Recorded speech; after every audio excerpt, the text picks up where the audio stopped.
CBSE બોર્ડની ધોરણ 10 અને ધોરણ 12ની પરીક્ષાનો પ્રારંભ હવે વડોદરા શહેરમાં થઈ ગયો છે.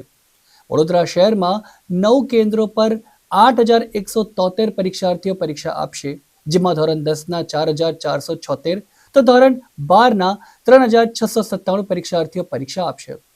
સીબીએસઈ બોર્ડની પરીક્ષાનો આજથી પ્રારંભ થઈ રહ્યો છે, ત્યારે તેમાં 44 લાખ વિદ્યાર્થીઓ જુદા જુદા 204 જેટલા વિષયોમાં પરીક્ષા આપવાના છે.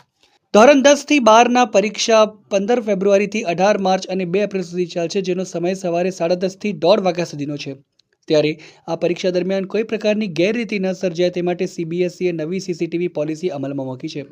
નવા નિયમમાં પરીક્ષા જેટલા કેન્દ્રો ઉપરથી જ્યાંથી પણ લેવાશે ત્યાં 240 વિદ્યાર્થીઓ અથવા 10 ક્લાસરૂમ વચ્ચે એક સ્પેશિયલ સીસીટીવી મોનિટરિંગ ઓફિસરને ફરજ સોંપાઈ છે, જે ચાલુ પરીક્ષા દરમિયાન સીસીટીવી ઉપર બાદ નજર રાખશે. મોનિટરિંગ દરમિયાન કોઈ પ્રકારની ગેરરીતિ નજરે પડશે તો તરત બોર્ડને જાણ કરવામાં આવશે. આ ઉપરાંત બોર્ડને જરૂર લાગે તો સીસીટીવીના ક્લિપિંગ અને સીસીટીવી મોનિટરિંગ ઓફિસરને બોલાવી ખુલાસો પણ પૂછી શકે છે. દિલ્હી કંટ્રોલ રૂમ ખાતેથી સીબીએસઈ બોર્ડની પરીક્ષાના સીસીટીવીનું મોનિટરિંગ કરાશે. પરીક્ષા કેન્દ્રોમાં જે રેકોર્ડિંગ કરાશે તે સાચવવાનું રહેશે. સીબીએસઈ બોર્ડનું પરિણામ જાહેર થાય ત્યાં સુધી કેમેરાનું બેકઅપ સાચવી રાખવા નિયમ છે, જેથી પરિણામ બાદ પણ કોઈ વિદ્યાર્થી કે સ્કૂલની સમસ્યા હોય તો તેનું ક્લિપિંગ મારફત નિરાકરણ લાવી શકાશે. અચ્છા, મારા છોકરા જે ટ્વિન્સ અહીંયા આગળ અંબે સ્કૂલમાં આવ્યો છે માંજલપુરમાં, અને આ લોકોની વ્યવસ્થા ઘણી સારી છે અહીંયા આગળ.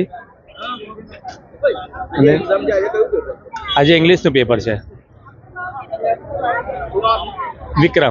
વિક્રમ જડિયા. આજથી ધોરણ 10ની સીબીએસઈની એક્ઝામો ચાલુ થઈ છે. અત્યારે અમારા છોકરાઓનો નંબર અંબે વિદ્યાલય માંજલપુર આવ્યો છે, એટલે અમે બધા પેરેન્ટ્સ અહીંયા આગળ આવ્યા છે છોકરાઓને મૂકવા માટે.